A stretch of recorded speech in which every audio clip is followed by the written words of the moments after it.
Hey everyone, hope you're having a great day, a new week. Hope it's all going well for you so far.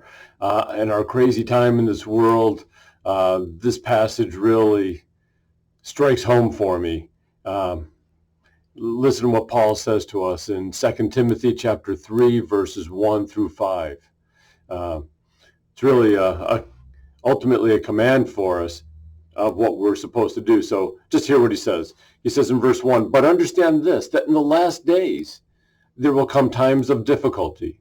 For people will be lovers of self, lovers of money, proud, arrogant, abusive, disobedient to their parents, ungrateful, unholy, heartless, unappeasable, slanderous, without self-control, brutal, not loving good, treacherous, reckless, swollen with conceit, lovers of pleasure rather than lovers of God, having the appearance of godliness, but denying its power.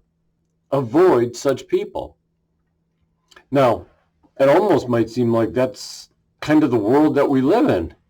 And yet Paul's talking about the church. He's talking about people who are within the church who were living in a way that wasn't honoring to God. And you'll notice he starts out in verse 2, they're lovers of self, lovers of money, and he ends with lovers of pleasure rather than lovers of God. So he's putting all those sinful behaviors inside of the two bookends of love. And we find that. And so Paul's telling us, avoid such people, and that becomes kind of difficult. But what Paul's really getting at is those who were inside the church, and this is hard to do. This is really hard for a church to do, and it's really about discipline.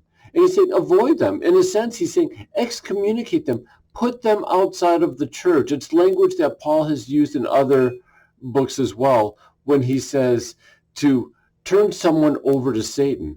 Well, why would you do that? Well, the hope for Paul is that they get low enough, they miss the fellowship enough, they miss the beauty and the power and the love of Christ, that they turn back. And Paul's saying, stay away from these people because they can be leading you in a wrong direction, and you don't want to do that. It's easy to get caught up with people who are not doing the right things, and it kind of moves you a little bit in the wrong direction as well. And so Paul is telling the people, avoid them.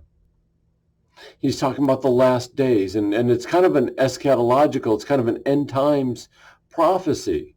Well, we can say we're there right now. We see that going on in our world very clearly, but we don't know that this is the end times. Sometimes it seems that way. Sometimes we'd like it to be, but we're just not sure. And so the call for us, well, what do we do? How do we respond? I really believe the response for the church has got to be love, grace, mercy, where we draw closer to God and we experience his power, we experience his grace, we experience his love, and we try to pass that on. And we do it in a way that makes a difference. We do it in a way that shows the fruits of the Spirit. The 9 fruits from Galatians 5:22 and 23, when Paul says the fruits of the Spirit are love, joy, peace, patience, kindness, goodness, gentleness, faithfulness, and self-control. There's no law against those. So that's what we need to try to do back for others, for one another as well. Show the fruits of the Spirit. Let God flow through our hearts, our spirits, our minds, our whole being, so we can demonstrate God to the world.